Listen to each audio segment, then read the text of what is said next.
Hello, thank you for joining me.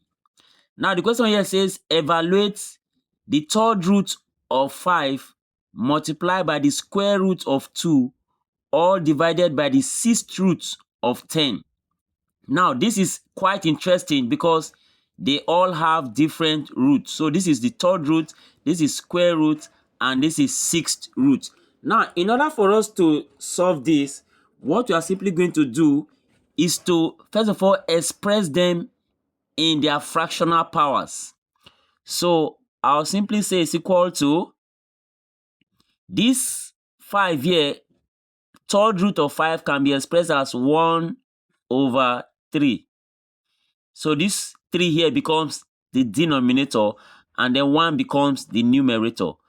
And then multiply by square root is like second root. Although the 2 is not usually written, but there's supposed to be 2 here, but it's not usually written. So this square root of 2, you write it 2, and then you bring in fractional power, which is 1 over 2. So square root is 1 over 2. Then all divided by the sixth root of 10 simply means 10 raised to power 1 over 6. The 6 here becomes denominator, and then 1 becomes the numerator. Now that we have expressed it in this form, then we can go ahead and simplify further. Now, the next thing we can do is to see how, because this denominator is the largest, 6 is the largest. We have 6, we have 2, and we have 3. Now, we can see how we can also make all these ones to have denominators of 6 without actually changing their original values. So, this 5 raised power 1 over 3, for me to make it 6, for this denominator to become 6, I need to multiply it by 2. So I can simply write 5 raised to power 1 all over 3. To make this 3 to become 6 like this, I have to multiply it by 2. And whatever I do to the denominator of a fraction, I should also do it to the numerator. So I also need to multiply this by 2. So that when 2 cancel 2, it takes us back to 1 over 3. You can see it, I have not actually changed the original value. And then multiplied by this 2 here, and then the power 1 over 2. I want to make this power to also become 6 like this. So what I need to do to this 2 is to multiply it by 3 so that it becomes 6. Multiply by 3. And then whatever I do to this denominator, I also do it to the numerator. So times 3. So that this 3 can cancel 3, and then takes us back to 1 over 2, which is the fraction here, 1 over 2. And then all divided by 10 raised to power 1 over 6. This is already in 1 over 6, so I will not adjust this. I leave it like that. Then now, simplifying further, we can move on to say that this 5 raised power 1 times this over this 1 times 2 is 2. So it becomes 5 raised to power 2 over 3 times 2 is 6, which is 2 over 6.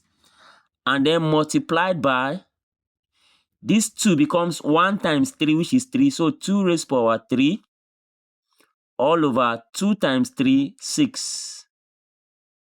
And then all divided by 10 raised to power 1 over 6. Now I can simplify further, and I'm going to say is equal to this 5 raised to power 2 over 3. This 2 here as the numerator. Don't forget it is still 1 over 3. So 2 over 6 is same as 1 over 3, which will take us back to the original fraction in the question. But this 2 as a numerator here can be taken to become the power of 5 here. So I can simply write this as 5 raised to power 2, and then all to the power 1 over 6. So that when these 2, don't forget in indices, power multiply each other. So if I multiply these 2 by this, it becomes 2 over 6. So it can take me back to this original form. So this is the same thing as 5 raised to power 2 over 6, which is this. And then in the same way, this 2 here becomes 2 raised to power 3, which is this numerator, and then all raised to the power 1 over 6. So this is the same thing as 3 over 6, which is what I have here. So this 3 as the numerator becomes the power of 2. And then all divided by 10 raised to power 1 over 6. Now, the next thing for us to do is to use the power to multiply those values that we have already. So I simply say is equal to 5 raised to power 2 is 25. So I have 25 raised to the power 1 over 6. 1 over 6. And then multiply by 2 raised to power 3 is 8. So it becomes 8 raised to the power 1 over 6. 1 over 6. And then all divided by 10 raised to power 1 over 6. So now the next thing for us to do is to look at them that they all have the same power 1 over 6 now, which is our goal. So they all have the same power 1 over 6. So what we can do now is to enclose these values, these bases, in brackets, and then this common power 1 over 6 comes out as the external power. So I can simply write this as 25 multiplied by 8, all divided by 10, and then everything raised to the power 1 over 6, because the power is the same. So we can take out that single power, that the same power, out of the bracket, and then we simply carry out the operation for the others. So 25 multiplied by 8 and then divided by 10. Now we can simplify this further. 5 can go in 25 and that will be 5. 5 in 10 and that will be 2. And then 2 can divide 2 to give us 1. And then when 8 divides 2, it gives us 4. So we are left with this 5 multiplied by 4 to give us 20. So we can go ahead now and say it's equal to 5 multiplied by 4 is 20.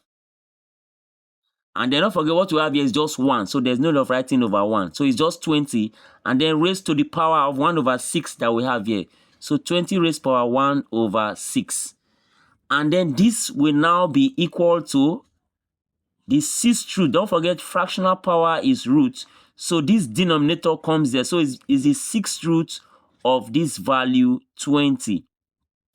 And this becomes the final answer. Hope you enjoyed this video really good. Please don't forget to like and share this video so that others can also learn from it. And don't forget to join me in my next video as well. Thank you for watching, and I'll see you in my next video.